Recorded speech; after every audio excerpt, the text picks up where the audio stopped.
Hello friends, ನಮ್ಮ Kannada news ಚಾನೆಲ್ಗೆ ಸ್ವಾಗತ.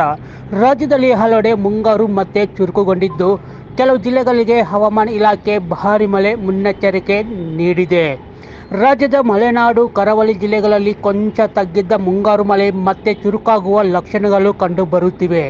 ಈ ಹಿನ್ನೆಲೆಯಲ್ಲಿ ಮತ್ತೆ ಆ ಭಾಗದ ಜಿಲ್ಲೆಗಳಿಗೆ ಹವಾಮಾನ ಇಲಾಖೆ ಅಲರ್ಟ್ ಘೋಷಿಸಿದೆ. ಬೆಳಗಾವಿಯಲ್ಲಿ ಧಾರಾಕಾರ ಮಳೆಯಾಗುತ್ತಿದ್ದು, ಮುನ್ನೆಚ್ಚರಿಕೆ ಕ್ರಮವಾಗಿ ನಾಳೆ ಶಾಲೆಗಳಿಗೆ ರಜೆ ಘೋಷಣೆ ಮಾಡಲಾಗಿದೆ. ಬೆಳಗಾವಿಯಲ್ಲಿ ವ್ಯಾಪಕ ಮಳೆಯಾಗುತ್ತಿದ್ದು, ಭಾರೀ ಪ್ರವಾಹ ಆವರಿಸಿದೆ.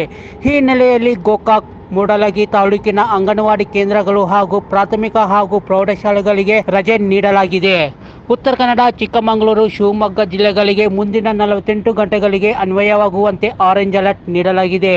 ದಕ್ಷಿಣ ಕನ್ನಡ, ಉಡುಪಿ ಜಿಲ್ಲೆಗಳಿಗೆ ಇಂದಿನಿಂದ 4 ದಿನ ಯೆಲ್ಲೋ ಅಲರ್ಟ್ ನೀಡಲಾಗಿದೆ. ಉಳಿದಂತೆ ಉತ್ತರ ಒಳನಾಡಿನ ಬೆಳಗಾವಿ ಜಿಲ್ಲೆಗೆ ಇಂದು ಮತ್ತೆ ನಾಳೆ, ಉತ್ತರ ಒಳನಾಡಿನ ಹಾಸನ ಜಿಲ್ಲೆಗೆ ಇಂದು ಮತ್ತೆ ನಾಳೆ, ಕೊಡಗು ಜಿಲ್ಲೆಗೆ ಆರೆಂಜ್ ಅಲರ್ಟ್ ನಂತರ 3 ದಿನ ಯೆಲ್ಲೋ ಅಲರ್ಟ್ ಘೋಷಿಸಲಾಗಿದೆ. ದಕ್ಷಿಣ ಕನ್ನಡ, ಉಡುಪಿ, ಬೆಳಗಾವಿ ಮತ್ತು ಹಾಸನ ಜಿಲ್ಲೆಗಳಲ್ಲಿ ಧಾರಾಕಾರ ಮಳೆಯಾಗುವ ಸಾಧ್ಯತೆ ಇದ್ದು, ನಿರಂತರ ಗಾಳಿ ಬೀಸಲಿದೆ.